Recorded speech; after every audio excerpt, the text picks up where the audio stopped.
एक व्यक्ति क्रिश्चियन था, वही सेम चर्च जाता था, लेकिन परमेश्वर के वचनों में पूरी तरह से वफादार नहीं था। उसने कहा कि मैं परमेश्वर के साथ फेथफुल नहीं रहा, मेरी जॉब चली गई। फॉरेन में ये प्रॉब्लम बहुत होती लोगों के साथ, जब जॉब चली जाती है फॉरेन में तो उनको अनएम्प्लॉयमेंट एक फंड मिलता है, सरकार उनको थोड़े पैसे देती है खाने पीने के। तो उसने कहा कि मैं जब कहता मैं सड़क पे खड़ा होके, अब की टेस्टिमनी है ये, कहता सड़क पे खड़ा होके प्रभु से क्वेश्चन करता था। कहता मैं क्रिश्चियन था, कहता मेरी जॉब चली गई, मेरे बच्चे भूखे रहने लगे, हम वो खाना लाने लगे जो बहुत ही सस्ता है, वो चीजें खाने लगे, मैगी खा ली, ऐसी चीजें खा ली। कहता इतनी मुश्किल हो गई, कहता सड़क पे चौंक पे खड़े होके मैं प्रभु से ऐसे हाथ करके पूछता था कि वाई लॉर्ड वाई, कि मेरे साथ ऐसा तू क्यों कर रहा है। कहता कोई जवाब नहीं आता था। कहता एक जगह मैं बैठा, मेरे पास छोटी बाइबल थी, मैंने पढ़ना शुरू किया, मलाकी के वचन को पढ़ा तो वहां लिखा था कि अगर तुम परमेश्वर को लूटोगे, तो जीसस ने कहा तुम मुझे लूटते हो, दशमांश में और उठाने की भेंटों में तुम पर भारी श्राप पड़ा है। उसको अपनी गलती समझ आई कि मैं क्रिश्चियन तो हूं, लेकिन अगर मैंने वचन पूरा नहीं किया तो मैं काहे का क्रिश्चियन हूं। कहता मैंने टाइथ देने का फैसला किया। पता किस में से? जॉब नहीं मिली अभी, अनएम्प्लॉयमेंट फंड जो थोड़े से पाउंड डॉलर मिलते हैं उसमें से टाइथ देने का फैसला किया। मान लो 400 पाउंड मिलता है महीने का या 600 डॉलर मिलते हैं, तो $60 देने का महीने का फैसला किया। कहता 1 महीना, 2 महीने, 3, 4, 5 लगातार मैं टाइथ देता गया। कहता फिर भी कुछ नहीं हुआ। कहता एक दिन मेरे को गुस्सा आ गया अपनी लाइफ की सिचुएशन देख के कि क्रिश्चियन हूं, वचन पूरा कर रहा हूं, अब तो टाइथ भी दे रहा हूं। कहता मैंने वचन बंद कर दिया, फिर मैंने टाइथ देना कहता बंद कर दिया। जब उसने फिर टाइथ देना बंद कर दिया तो चीजें फिर नहीं सुधरी, तो परमेश्वर उसको फिर वचन के बीच में लेके गया। अब क्रिश्चियन था तो बाइबल से दूर तो जा नहीं सकता था, तो परमेश्वर ने उसे बाइबल का लॉ समझाया कि बाइबल में जब एलिया ने उस विधवा को कहा कि वो थोड़ी सी रोटी मुझे दे, तो क्यों परमेश्वर ने ऐसा कहा। जब अलीशा ने कहा, जब एक औरत के ऊपर कर्जा था, कि तेरे घर में क्या है, उसने कहा थोड़ा सा तेल है, उसने कहा बहुत से बर्तन लाकर उस तेल को उंडेल देना। तो परमेश्वर ने उसे समझाया कि चाहे तेरे पास थोड़ा है टाइथ, लेकिन अगर तू नहीं बोएगा तो ये मेरा लॉ है कि अगर तू बोएगा नहीं, तू काटेगा नहीं। तू जितना मर्जी बड़ा प्रेयर वॉरियर है, तू जितना मर्जी बड़ा क्रिश्चियन है, जितनी मर्जी अच्छी प्रेयर आती है, टंग्स आती, गैर भाषा आती, लेकिन तू बरकत नहीं पा सकता। मुझे अपनी याद आ गई टेस्टिमनी सुन के, मैं भी ऐसे ही करता था, टाइथ के मामले में नहीं लेकिन हीलिंग के मामले में। प्रेयर करी जानी, फास्टिंग करी जानी, जब नहीं हील होना 2 साल 1.5 साल, फिर नाराज हो जाना प्रभु से, प्रार्थना करनी बंद कर देनी 2 दिन 3 दिन, फिर समझ आने की नहीं, शैतान और घेर लेगा और बुरी हालत हो जाएगी, अटैक होने शुरू हो जाने शैतान के, फिर वापस प्रेयर में आ जाना।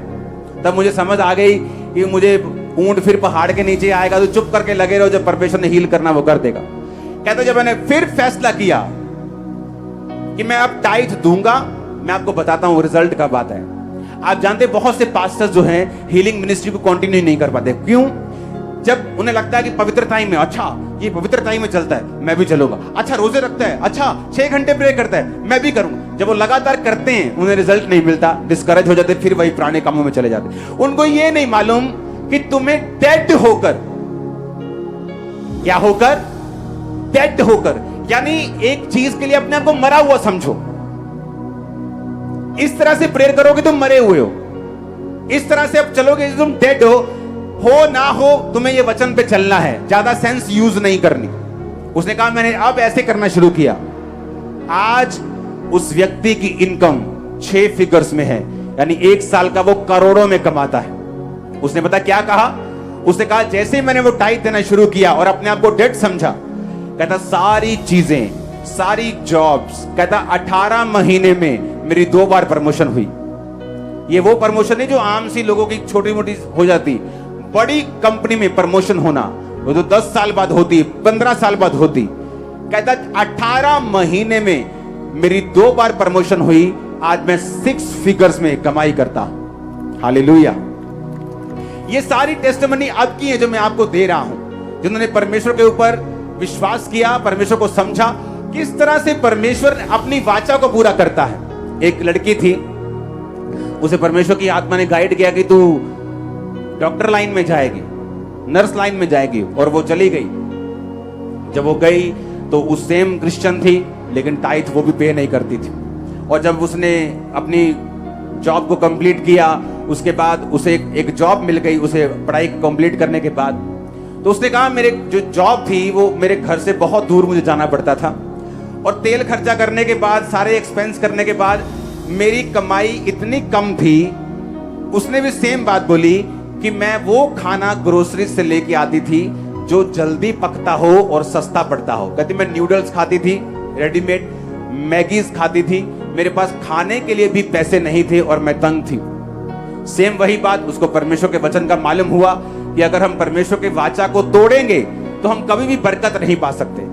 कितनी सुंदर बात है जो उसने कही। उसने कहा 90% अपनी कमाई का 10वां हिस्सा देके जो 90% है उसके साथ खुदा को रखना, ये बेटर है 100% बिना खुदा के।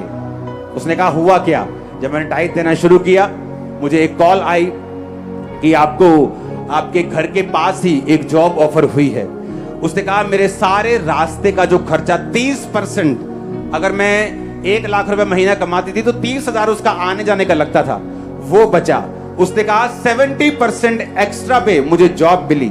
उसने कहा मैं 7 दिन काम करती थी, टाइथ देने के बाद जो जॉब मिली उन्होंने मुझे सोमवार से लेके शुक्रवार तक काम दिया। अब हफ्ते में 5 दिन काम करती थी, 70% ज्यादा कमाती थी, खर्चा कम हो चुका था, और परमेश्वर के नाम में आज वो ब्लेस है और सेवकाई कर रही है। ये सारी जीवित गवाहियां जो मैं आपको दे रहा हूं, ये भाई की, ये बहन की जितनी टेस्टिमनी, क्यों? एक वाचा है, एक एग्रीमेंट हुआ है आपका और मेरे साथ। हाँ, कि मैं आज आप पे प्रेयर करूंगा या मैं आपको आज ये दूंगा, ये एग्रीमेंट। परमेश्वर ने कहा मैं तेरे साथ एग्रीमेंट करता हूं कि मैं तुझे सब जातियों से श्रेष्ठ करूंगा, तुझे उधार लेना नहीं पड़ेगा, तू जातियों को उधार देगा पर तू उधार नहीं लेगा। ये वाचा है, ये एक एग्रीमेंट है तेरा मेरे साथ। परमेश्वर ने कहा मैं तेरे साथ एक एग्रीमेंट करता हूं कि अगर तू मेरी बात को ध्यान से सुने तो मैं तेरी लाइफ में काम करूंगा और तुझे उधार लेना नहीं पड़ेगा। इसलिए मैंने थर्सडे लोगों को बताया था कि आज के बाद बाइक लेना हो, गाड़ी लेनी हो, आपको इंस्टॉलमेंट पे लेने की जरूरत नहीं है। क्यों? मैं आपको बताता हूं। आप बोलेंगे मेरी इतनी कम तनख्वाह है, अगर मैं जोड़ने की कोशिश करूंगा घर के लेने के लिए तो मुझे 40 साल लग जाएंगे घर लेने में। अब सुनो बाइबल क्या कहती है।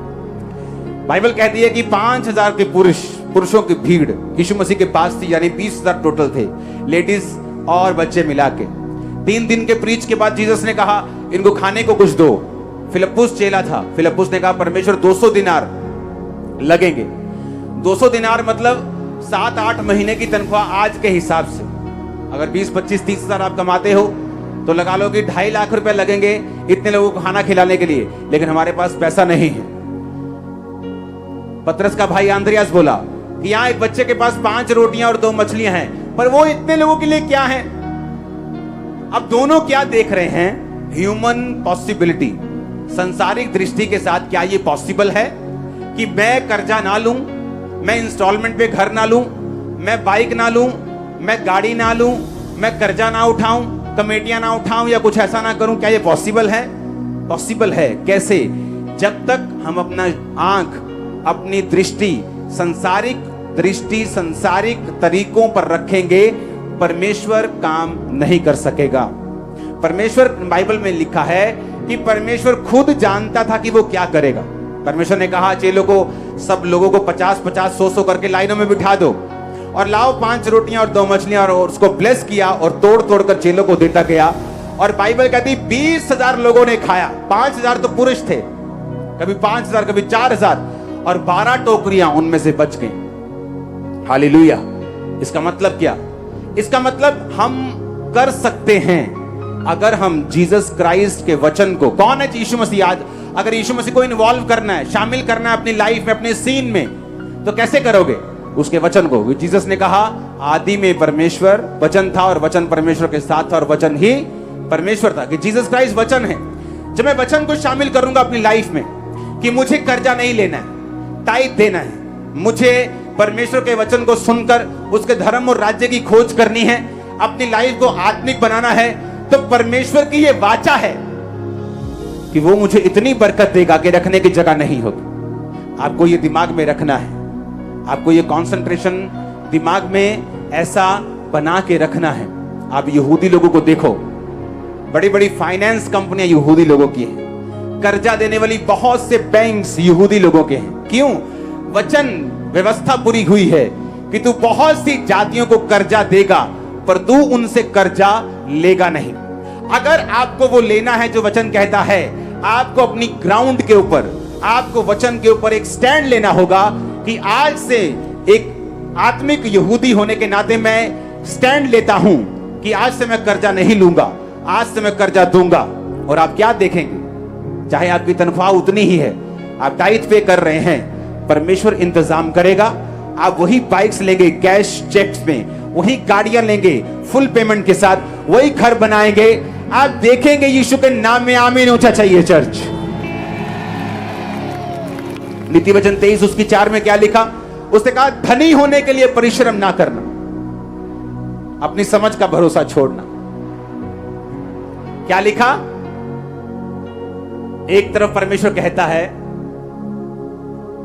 कि मैं तेरे हाथों के कामों पर बरकत दूंगा, एक तरफ परमेश्वर कहता है कि I will give you power to get wealth, और एक तरफ कहता है धनी होने के लिए परिश्रम ना करना और अपनी समझ का भरोसा छोड़ना। क्योंकि धनी होने के लिए आपको वो परिश्रम नहीं चाहिए जो लोग करते हैं, दिन और रात की किच किच पिच पिच जो वो करते हैं। आपको वचन के ऊपर चलना है। आप एक टाइगर को अगर देखेंगे जो टाइट देते हैं, आप अगर उनको देखेंगे वो मेहनत नहीं करते जो लोग करते हैं, लेकिन उनका रिजल्ट उनसे कहीं ज्यादा है, कहीं अधिक ज्यादा, क्योंकि परमेश्वर उनकी मेहनत के ऊपर बरकत दे रहा है, उनकी फिजूल खर्चियों को खत्म कर रहा है। अगर आप अपनी जिंदगी का हिसाब लगाएं, जितना टाइट हमने नहीं दिया और कुछ सालों में अगर हम अपनी फिजूल खर्चियों को उन सालों में देखें, वो उनसे ज्यादा निकलेंगी जो टाइट हमने परमेश्वर को देना था। हम हॉस्पिटल में खर्चा करने के लिए तैयार हो जाते हैं, लेकिन टाइट पे नहीं करते। कर्ज हमारे ऊपर लेने के लिए तैयार हो जाते हैं, लेकिन टाइट पे नहीं करते। हालेलुया। एक औरत की गवाही मैंने आपको थर्सडे दी थी कि एक बिजनेसमैन औरत थी कि जब बिजनेस चल रहा था तो उसने कहा कि मैं क्रिश्चियन थी लेकिन टाइट पे नहीं करती थी। सब कुछ ठीक था, थोड़े बैंक से लोन था, सब कुछ अच्छा चल रहा था। अचानक एक रिसेशन आया, थोड़ा डामाडोल हुआ, बिजनेस कम हो गया, लोन बढ़ गया, बैंक का लोन बढ़ गया, थोड़ी सारा गड़बड़ हो गई, लेकिन फिर भी ठीक था। अपने फैमिली के साथ खाना पीना, कहती ये नहीं कि मैं टाइट नहीं देती थी तो मेरी इंस्टॉलमेंट नहीं जा रही थी, इंस्टॉलमेंट जा रही थी, बिजनेस में कमाई आ रही थी, पर कहती उस कमाई से इंस्टॉलमेंट देते देते मेरी पूरी जिंदगी बीत जाती, लेकिन वो लोन खत्म नहीं होता। अगर मैं 40 की हूं तो 70 की हो जाती तो भी वो लोन खत्म नहीं होता। वो इतना करोड़ों में लोन चला गया था। पर कहती सब वैसे सब ठीक था, लोन चल रहा था, इंस्टॉलमेंट चल रही थी, ऐसे नहीं कि मैं टाइट नहीं देती थी, कुछ ऐसे ही हाहाकार मच गई थी। लेकिन मुझे ये मालूम था कि मेरी लाइफ में कर्ज ऑपरेट कर रहा है, श्राप ऑपरेट कर रहा है। उसने कहा जब मैंने वचन को पढ़ा, तो वचन भी कैसे मालूम हुआ उसको, उसने बुक्स पढ़नी शुरू की मनी के ऊपर।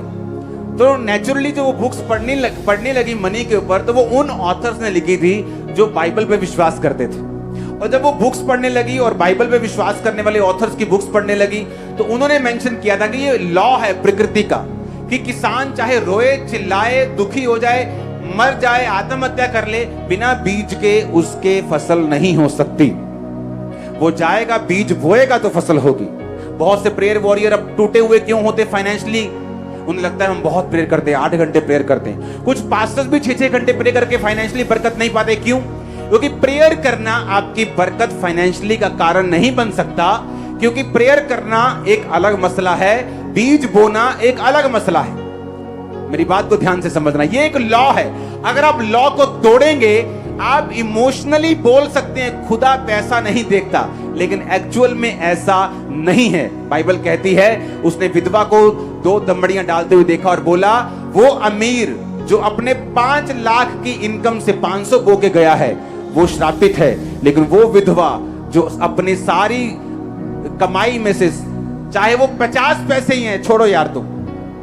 आज एक बंदा यहां चर्च में बैठा है, जिसकी जेब में 10 रुपए है वो 10 ही डाल के जा रहा है, और एक बंदा जो लाख रुपए है उसकी जेब में वो 500 डाल के जा रहा है। वो 500 वाला ब्लेस नहीं, मैं आपको बता रहा हूं, सच कह रहा हूं। चाहे उसकी ऑफरिंग उससे 50 गुना ज्यादा है, परमेश्वर ऑफरिंग नहीं देख रहा, तुम्हारे पास क्या है और तुम कितना दे रहे हो, उस हिसाब से परमेश्वर देख। ये लॉ है, आप तोड़ेंगे आपकी मर्जी है। इसहाक आया, इसहाक कहता मेरे बेटे मैं तुझसे प्यार करता हूं एसाव, याकूब से ज्यादा, मैं तुझे कुछ देना चाहता हूं, आशीर्वाद। ऐसा कर जा और मेरे मन पसंद का शिकार करके मीट मुझे खिला, तुझे आशीर्वाद दूं। जब हम ये सीन देखते हैं हमें लगता है कोई भूखड़ बंदा जिसने रोटी ना देखी हो वो कह रहा है। ऐसे लगता है ना कई बार, ये भूखा बंदा मिला बोल रहा है भाई साहब कुछ खिला दो, हैं रब तनु बरकत दूंगा। ये भूखा बंदा है। जिस इसहाक की मैं बात कर रहा हूं उसकी वेल्थ इतनी थी कि राजा लोग उससे जेलसी करते थे।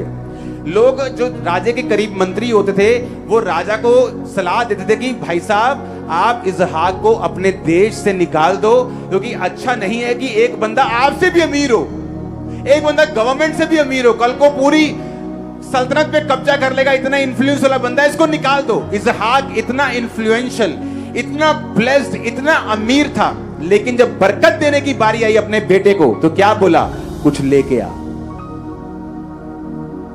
कुछ लेके आ। क्या चाहिए, शिकार का मीट लेके आ। हालेलुया। और वो गया लेने, मां ने सुन लिया, याकूब को बनाकर भेज के बोल दे जा, बोल मैं ही हूं। गले में बाल बूल लपेट दिया, वो रुआर मनुष्य था एसाव। याकूब थोड़ा चिकना था तो बाइबल कहती वो आया और कहा बापू ये ले। कहता इतनी जल्दी आ गया? कहता परमेश्वर ने तेरे हाथ मेरे हाथ में कर दिया। उसने खाया और लिखा वर्ड्स बोले। जब वर्ड्स बोल दे, आशीर्वाद दे दिया तो एसाव आ गया। उसने कहा ये ले अहेर का मांस और मुझे आशीष दे। उसने कहा तू कौन है? मैं एसाव हूं। तो वो कौन था जो पहले आया था? वो धोखे से आशीष ले गया, पर अब उसको ये आशीष लगी रहे। बोना, और ये लॉ है, कवनेंट है, तोड़ेगा नहीं परमेश्वर। उसने बाप की लाइफ में बोया, बाप ने रिसीव किया, वर्ड्स दिए, उसने कहा अब ये चेंज नहीं हो सकता। एसाव रोया, कहता पिता एक भी आशीर्वाद तुझे, क्या तू मेरे को नहीं दे सकता? तूने उसको अच्छे अन्न वाले जगह दी है, आंच से भरे हुए देश दिए हैं। उसने कहा तेरा घर औंस से परे होगा। जाओ देखो दुबई में, कतर में औंस से परे हैं। पर जब तू स्वाधीन हो जाएगा अपने तलवार के बल से, जाओ देखो उन देशों। एक ही अब्राहम की संतान है, एक औंस से भरे देश में रहते हैं, दूसरे बिना औंस के। वर्ड्स, और कहां से निकले थे? लॉ है। आप नहीं बोएंगे, आप अच्छे हैं, आप भले हैं, आप बेस्ट हैं, खुदा काम नहीं करेगा। आप सेवा करते हैं दिन रात, मैंने कहा आपने ब्लड दे दिया अपना, लेकिन अगर आपको फाइनेंशियल बरकत चाहिए आपको लॉ फॉलो करना पड़ेगा। ये वाचा के नीचे है। परमेश्वर अपनी वाचा को तोड़ेगा नहीं, वो अपनी वाचा को खराब नहीं होने देगा, वो अपनी वाचा से पीछे नहीं हटेगा। हालेलुया। वो अपनी वाचा जो परमेश्वर ने एक बार बोल दिया है ना, परमेश्वर उससे पीछे नहीं हटेगा। लेकिन उस वाचा का एक एग्रीमेंट जो है, उसके टर्म्स एंड कंडीशंस हैं। हालेलुया। एलिया देख लो, अलीशा देख लो, इसहाक देख लो, अब्राहम। बाइबल कहते जब मलकीसेदेक के याजक को मिला, कौन था मलकीसेदेक? ना जिसका बाप ना मां ना वंशावली। कौन था वो? Jesus Christ. व्यवस्था बाद में आई टाइथ देने की, वो टाइथ पहले से देता था। टाइथ व्यवस्था के पहले भी था, व्यवस्था में भी था, व्यवस्था के बाद जीसस क्राइस्ट के जमाने के बाद भी है। हालेलुया। कितने इन बातों को समझ रहे हैं? उसने कहा जब तू ये रूल फॉलो करेगा, मैं ये मेक श्योर करूंगा कि तू कर्जा नहीं लेगा। मैं मेक श्योर करूंगा कि तेरे पास इतनी आशीष होगी कि रखने की जगह नहीं होगी। मैं ये मेक श्योर करूंगा जो एग्रीमेंट मेरा तेरे साथ हुआ है, मैं उसे पूरा करूंगा, कि मैं उसे तोड़ता नहीं हूं, मैं अपनी वाचा से हटता नहीं। Hallelujah, hallelujah. उस औरत ने बोना शुरू किया, वचन पढ़ा, और वचन भी कहां से मिला? बुक्स से, बाइबल से नहीं पढ़ा।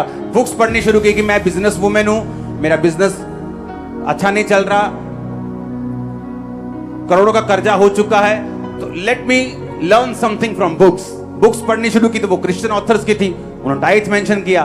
कहती जब मैंने टाइथ देना स्टार्ट किया, कहती आप यकीन नहीं करोगे, वो लोग जो मुझे यकीन भी नहीं था मुझे फोन करने लगे, जो कस्टमर्स मेरे जा चुके थे मुझे ऑर्डर देने लगे, ऑर्डर इतने बढ़ने लगे, हमें अपना काम बढ़ाना पड़ा। कहती दिनों के अंदर जो कर्जा मेरी 30-40 साल की उम्र में नहीं बीता, वो कर्जा कभी खत्म हो गया। आज मैं मल्टी मिलियनर हूं, आज मैं करोड़ों में कमाती हूं। और देखो जर्नी शुरू हुई 2008 से पहले। खुदावन ने उससे कहा मेरी बेटी तू टाइट देती, उसने कहा हाँ। खुदा ने कहा तू टाइट नहीं देगी, इसको डबल करेगी। उसने कहा मुझे समझ नहीं आया, क्योंकि मेरा टाइट ही लाखों में होता है, एक तरह से करोड़ों में होता है साल का, तो मुझे लगा डबल, उसे झटका लगा कि डबल क्यों करना है। उसे मालूम नहीं था क्या होने वाला है। उसने प्रभु की बात को सुना, उसे रिजल्ट दिख गया था, टाइट को डबल कर दिया। 2008 का रिसेशन आया, आपको मालूम होगा जितने बिजनेसमैन लोग हैं, जब अमेरिका में एक मंदी आई थी, पूरी दुनिया में एक मंदी आई थी। इंडिया में वो मंदी इतनी नहीं चली थी, लेकिन पूरी दुनिया में इतनी मंदी थी। कहती मेरे आसपास के सारे बिजनेस फिनिश हो गए, जीरो पे चले गए। कहती मैं एक ऐसी औरत थी, बिजनेस वुमेन थी, जिसका बिजनेस उस मंदी में भी फलवंत हुआ और 1 रुपए का लोन हमने नहीं उठाया, लोन फ्री, ब्लेस्ड, करोड़ों में मल्टी मिलियनर वुमेन है, आज भी जिंदा है। हालेलुया। परमेश्वर साबित करना चाहता है अपने वचन को, वो प्रूफ करना चाहता है कि जो वचन वो आपसे कहता है वो पूरा है, पक्का है, और वो आपकी लाइफ में पूरा होगा। हालेलुया। इमेजिन करो एक बंदा जो दूर जॉब करता था, उसे वही जॉब अपने घर के करीब मिली। चर्च में भी ऐसी टेस्टिमनीज आ रही हैं, और जॉब सीधी डबल, तनख्वाह सीधी डबल। इस तरह से परमेश्वर आपके रास्तों को खोलता है। मैंने लोगों को टाइट देते हुए देखा है, उनकी सिचुएशन बदली नहीं। एक समय आया, एक बच्चा फॉरेन चला गया, पढ़ने चला गया, सारी सिचुएशन चेंज हो गई। आप जल्दी चेंज होने वाले। मैं आपका आमीन ऊंचा सुनना चाहता हूं। मैंने कहा मैं आपका आमीन ऊंचा सुनना चाहता हूं। Hallelujah, hallelujah. आप जानते हैं कर्जा लेना श्राप के नीचे है। मैं आपको सच कह रहा हूं, यह चर्च लोन फ्री है, इतने प्रोजेक्ट चलाने के बावजूद। चर्च में अभी 50,000 चेयर्स ऐड होनी है। 10,000 का ऑर्डर, चेक कर रहे थे कि वो कौन सी चेयर हमने लेनी है। जो 315 वाली थी वो और लेस हो गई, 290 में चली गई। लेकिन एक कंपनी वाली चेयर थी जो हमें ज्यादा पसंद थी, लेकिन उसका रेट ज्यादा था, लेकिन अब वो रेट काफी क्लोज चला गया 360-50 के। तो अभी वो 36 लाख रुपए की 10,000 चेयर्स अगले हफ्ते आपके बीच में पहुंच जाएंगी। पहले लॉट की जो है वो एंट्री हो जाएगी। चर्च का काम भी शुरू हो जाएगा, मेन पंडाल जो है वो भी तैयार होना शुरू हो जाएगा, क्योंकि आपका जो मेन है पेयर माउंटेन वो कंप्लीट हो चुका है। अब सारी टीम चर्च में काम कर रही है। हालेलुया। तो ये चीजें हैं। और देखो व्यवस्था विवरण हम 28 को पढ़ेंगे। मैं पढ़ता हूं इसको 15 आयत को। परंतु यदि तू अपने परमेश्वर की बात ना सुने और उसकी आज्ञाओं और विधियों को पालने में जो आज सुनाता हूं चौकसी ना करे, तो सारे श्राप तुझ पे आएंगे। तू श्रापित होगा नगर में, श्रापित होगा खेत में, तेरी टोकरी, कठौती, संतान, भूमि की उपज, गाय। इसे पढ़ना घर जाके।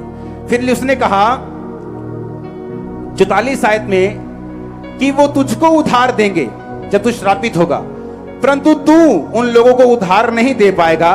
तू सिर ठहरेगा, नहीं ठहरेगा, वो सिर होंगे और तू पूंछ होगा। ये श्राप थे।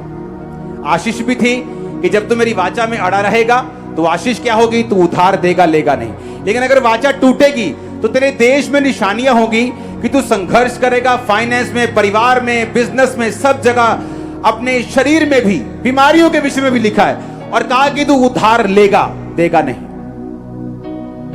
मैं अपनी लाइफ को ब्लेस्ड मानता हूं, क्योंकि ये ब्लेसिंग के वर्ड मेरी लाइफ में कंप्लीट हुए। अगर आप चाहते हैं कि परमेश्वर आपको कर्जे से फ्री करे, आपको जीसस क्राइस्ट को इन्वॉल्व करना पड़ेगा, शामिल करना पड़ेगा अपने सीन में।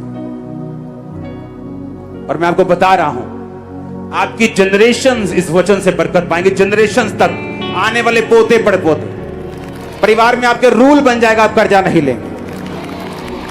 आपको मालूम होगा कि ये वचन के खिलाफ है किसी से मांगना, देना 200 रुपए, देना 400 रुपए। अगर मालूम है संडे के लिए किराया चाहिए तो मैं मंडे से जोड़ूंगा। खुदा को बोलूंगा, खुदाबंद मैं टाइटर हूं, दशवान देने वाला हूं, मेरे जीवन में ये वर्ड पूरे होने चाहिए, मैं तुझे फॉलो करने वाला इंसान। क्योंकि परमेश्वर ने कहा अगर तुम बीज बोवोगे और जमीन की रक्षा नहीं करोगे, व्यभिचार में चले जाओगे, गलत काम करोगे, तो बीज फल नहीं लाएगा। और ये लॉ है, तुम्हें पसंद आए ना आए, कि तुम बोओगे तो काटोगे। ये लॉ है। परमेश्वर अपने लॉ को, वाचा को तोड़ता नहीं। एग्रीमेंट है परमेश्वर का आपके साथ कि वो आपको श्रेष्ठ करेगा। मैं आपको बता रहा हूं, मेरी बात को कान खोल के सुनना।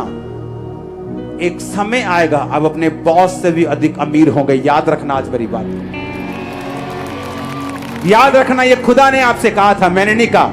होली स्पिरिट आपसे बात कर रहा है, होली स्पिरिट आपसे बात कर रहा है। तुम अपने बॉस से भी अधिक अमीर होंगे फ्यूचर में। आप मेरी बात समझ रहे कि नहीं? आज से ऐसे क्रिश्चियन बनना, वचन पे खड़े रहना। खुदावंद आपको बरकत दे, आपकी हदों को बढ़ाए। अपनी हाथों को उठाओ, आंखों को बंद करो, घुटनों के बाहर आ जाओ। वो इस वचन को पूरा होने में आपकी लाइफ में ग्रेस को दे। आप इस पे चलें और 100 गुना फलों को लेके आए। अंधकार की शक्तियां चुराने ना पाए। आमीन हो चाहिए, बरकत आपकी है। मैंने कहा आमीन हो चाहिए, बरकत आपकी है।